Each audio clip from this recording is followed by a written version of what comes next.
It was a rainy day. A man was sitting in a house. As he was surrounded by a whole herd of men, he thinks about how the old man really gets it done when he wants to. He questions that man's decision to send so many people to get him. The people who came to get him treated him with respect, but told him to hurry up and prepare for his fate. The man then took off his shirt, revealing his ripped physique. He questioned the group of men if they really thought they would be able to get the better of him. The man leading the group tells his men to do as the chairman had suggested, take out the shirtless man. His group of men rallied with his orders.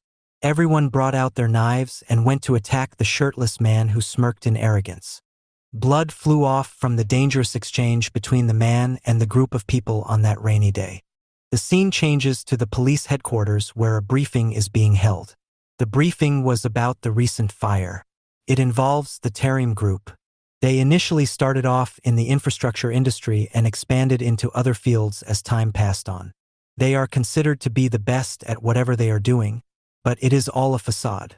In actuality, they're one of the biggest gangs in South Korea. The person holding the briefing tried to go into more detail, but one of the police heads said that everyone already knows. He is told to get on the point, which he does. He talks about how Kwon Do-yeon, the guy from earlier, was caught up in the fire incident in a remote place. As everything was burnt down, it was hard to confirm if the body was really his, but upon rearranging the teeth, it matches with him. This has caused quite the uproar as Kwon Do-yeon is considered the number 2 of the Tarim group.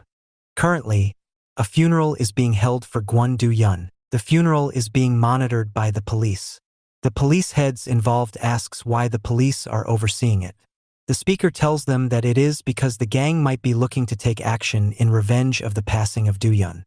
One of the heads says that he does expect a bloodbath because of this. But gangsters taking out each other is good for them in the long run. He suggests that the chairman of the group will look to stay low to not cause chaos. However, he tells the speaker to be alert just in case they try something. The speaker agrees, but he says that the person he is worried about isn't the chairman. Instead, it is the representative director, Young Chung-oh. He is the third in charge of the group and was very close to the deceased Do-yeon. He gives some context about Young Chung-oh, saying that he was the main player in the huge war that broke out some 10 years ago, the battle that took the entire country by storm. He took out the majority of the people during that war. Since then, his name became a symbol in the underworld scene. The framework of the new Tarim group is also based on Young Chung-oh and his work, which is why the speaker emphasizes on keeping their eyes on Young Chung-oh. He is by far the most dangerous one, and he will definitely try to stir stuff up. The police head understands what the speaker means after he explains himself, which is why the head subsequently asked him about the plan to stop Young Chung-oh. Meanwhile, at the funeral, the boss of the Tarim group arrives. He asks everyone if there is any lead on the person behind the demise of Do-yeon. He questions if there is any suspectees regarding this, and if Do-yeon was feuding with anyone. Young Chung-oh says there was not anyone like that. The boss expresses his displeasure about the situation. He then asks Young Chung-oh to meet him alone, as he has something important to tell him. At the meeting, the two of them drink. The boss asks when was the last time Chung-oh worked under his leadership. Chung-oh replies saying that it has been over 15 years. The boss says that he understands that Chung-oh feels bad about what happened to Kwon Do-yeon, but there is something that he wants him to do. He tells him that there was a person that Do-yeon was protecting during his lifetime. He wants Young Chung-oh to protect her as well, because she was very important to Do-yeon. We see a glimpse of the girl they're talking about. She's an attractive young lady dancing at a club when a man asks her to join her to a hotel room. The boss requests him to take over the job for Do-yeon's sake, despite his priority being revenge. He promises Chung-oh the head of the people who took out Do-yeon in return. Do-yeon says that he will trust the boss' words.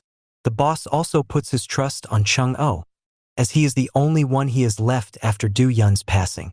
The boss then makes his way out, and Chung-oh sees them off. The boss bids farewell and tells Chung-oh to keep in mind that he must protect the girl at all costs. The boss drives off. Chung-oh remembers Do-yeon telling him about a girl. He sees her identification documents and wonders if Do-yeon really protected her. Meanwhile, the boss talks to his secretary inside the car. The secretary asks if it is okay to keep Chung-Oh in the dark.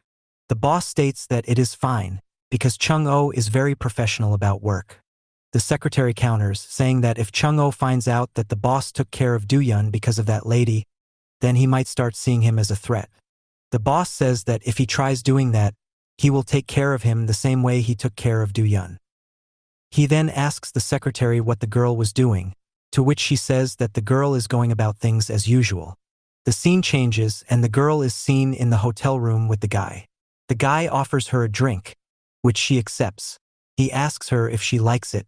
The girl immediately drops the glass of liquor and breaks it. The guy is a bit disappointed, as he tells her that the alcohol was probably too strong for her to handle. Just then, the girl throws something at his face. The guy is annoyed by this behavior from her, but when he opens his eyes, he sees her stripping in front of him. The girl tells that there is no need for him to be shocked, as he called her to the place for this. The guy is pleased by this. He states how he likes her assertive nature. It seems like the two are about to go at it, and the guy is happy to know that the drug he put in her drink is working. To his surprise, the girl asks him if he is thinking that the drug is making her do it. Following this, the girl says that she is the type of person who likes to be the predator. In a shocking turn of events, she brings out her vampire-esque fangs and bites him. The biting is constant, and it creates a bloody mess in the room. After finishing off the guy, the girl gets on the phone with someone named Seo In-ah and tells them to come there immediately. After a while, Seo In-ah and others arrive to the scene to do the cleanup work. In-ah says that the lady has certainly made a lot of mess today. She asks about the guy and how he was doing. The person checking in the guy said that even though the guy bled a lot, he is going to live on just fine. At that moment, Young Chung-Oh arrives to the scene and talks to Seo In-ah. In-ah is surprised to see Chung-Oh arriving so quickly. Chung-Oh says that it is because the boss told him to go there quickly. Chung-Oh then checks out the room and asks for some context about the situation they were in. Just then, his eye met that of the ladies. Chung-Oh immediately introduces himself and tells her that he will be her new bodyguard. The girl says she is tired and that she wants to go home. She further asks Chung-Oh if he brought a car with him. Chung-Oh replies that he did and offers to give her a ride back. The lady then leaves the room. In-ah thinks that Chung-Oh will have a lot of trouble with the lady, and Chung-Oh agrees with the assessment. He then asks her about updates regarding the people behind Do-Yun's passing. In-ah says that he needs to wait longer for that. Chung-Oh bows and thanks In-ah for the help, and In-ah assures him that she will put extra effort because it is Do-Yun's case. Chung-Oh then asks for his leave and goes away. Following that, Seo In-ah talks with the boss on the phone and tells him that he just met them both. The boss tells her to take care of the situation, after which he tells the secretary to come inside. The secretary informs him that the research they were doing is now complete. The boss is relieved to know that.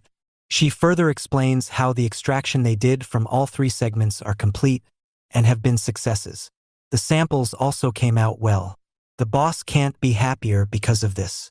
He can finally get out of his wheelchair. He tells the secretary to work on starting the distribution work and tells her to order Chung-Oh to bring Ito along to the office tomorrow. Meanwhile, at Ito's place, she is sleeping peacefully on her bed.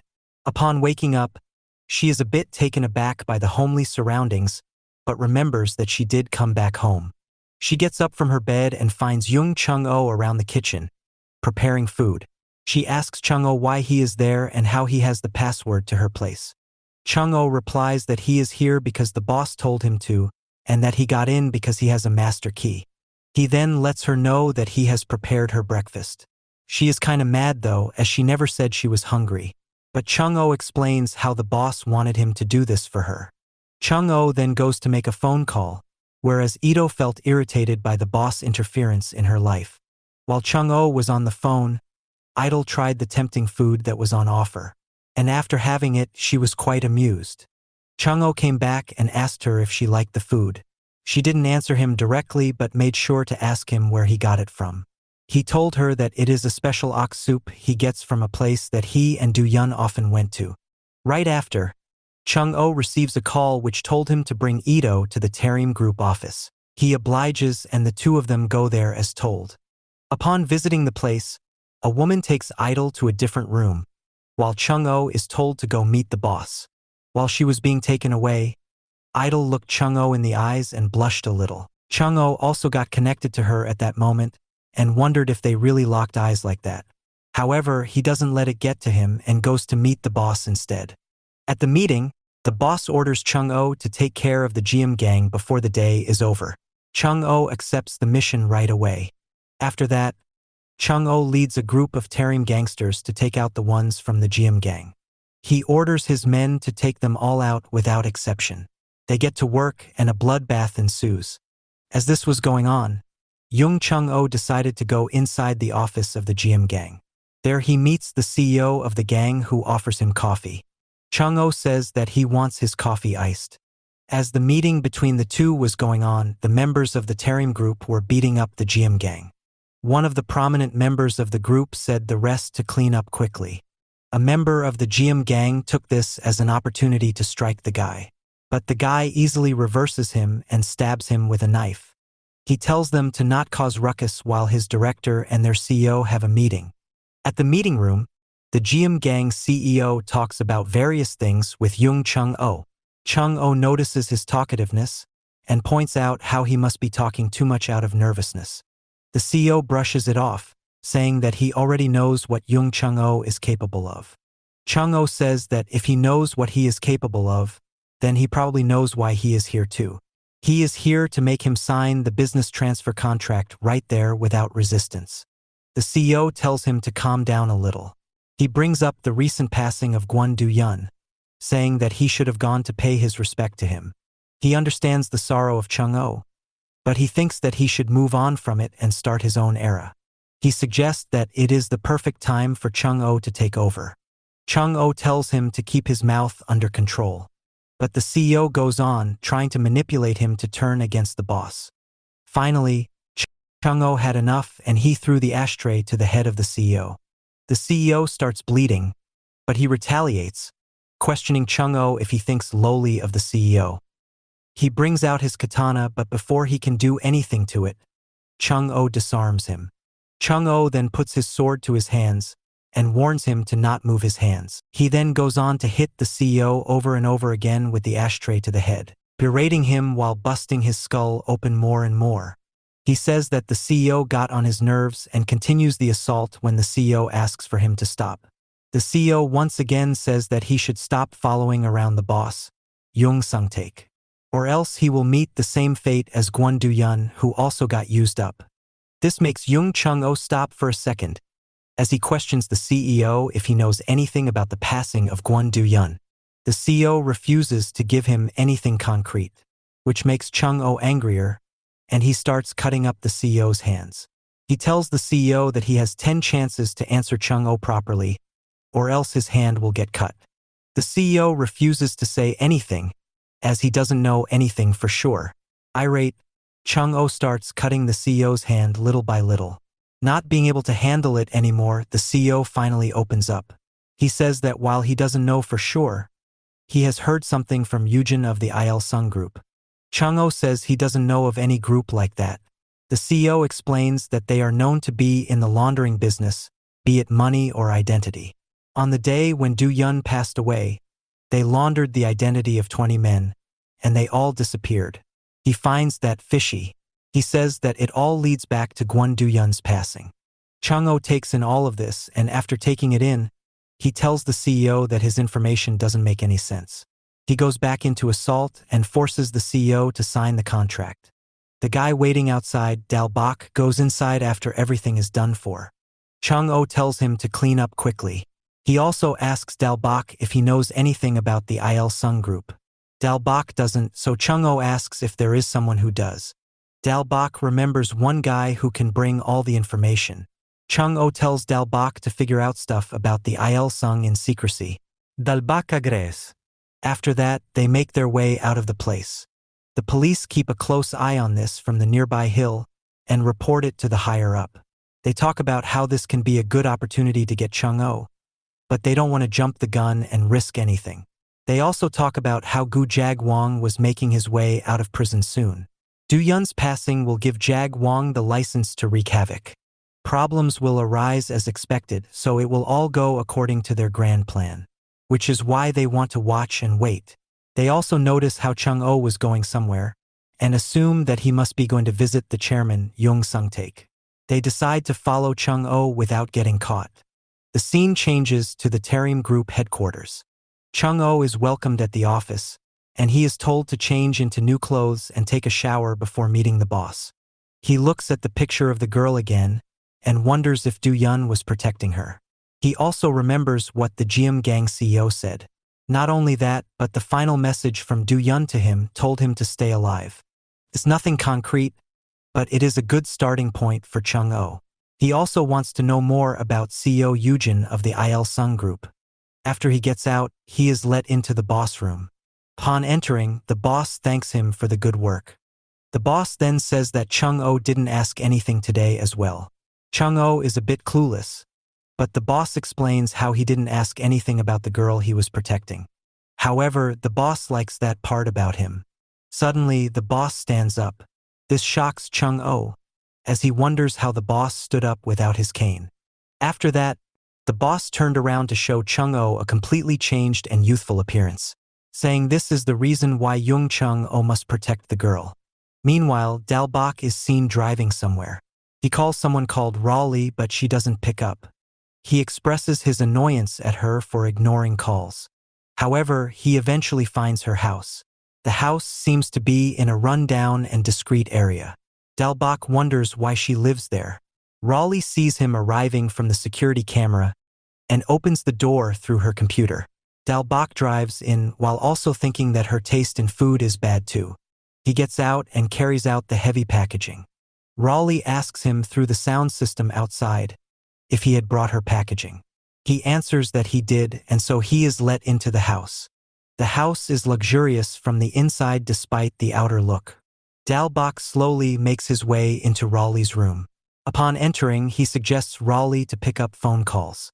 He gave her a phone for that reason months ago.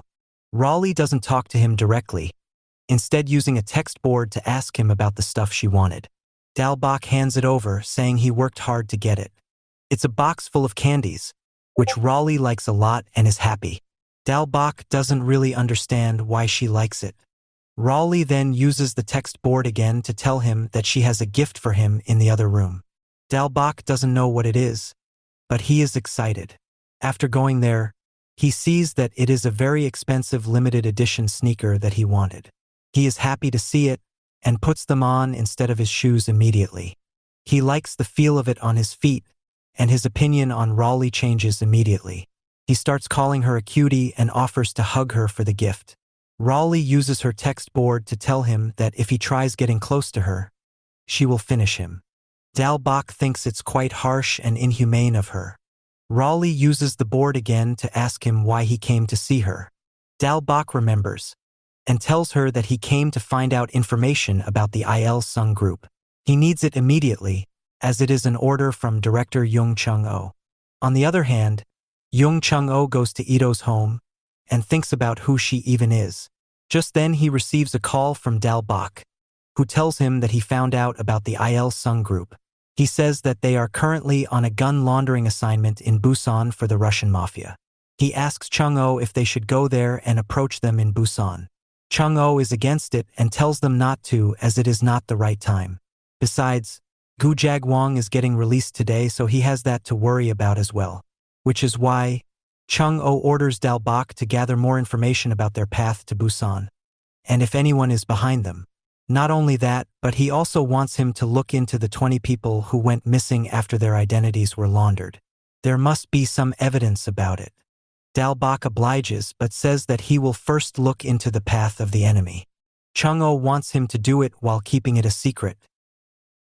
Meanwhile, Gu Jagwong is released from prison. He is greeted farewell by the inmates, and on the outside, his group gives him a hero's welcome back. The first question asked by Jagwong was if Du Yun was really finished off. His lackey tells him that he is, and that other groups might be behind it. Jagwong wanted to take Du Yun's life, but he is happy that he is gone anyway.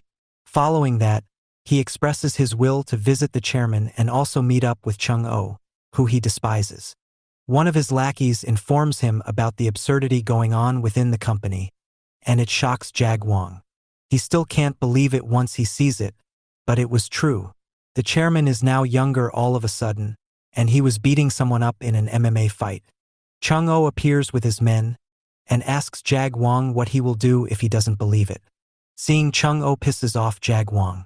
He pokes him about the passing of Gwon Do-Yun, someone Chung-Oh admired, by saying that Chung-Oh looked unbothered by it.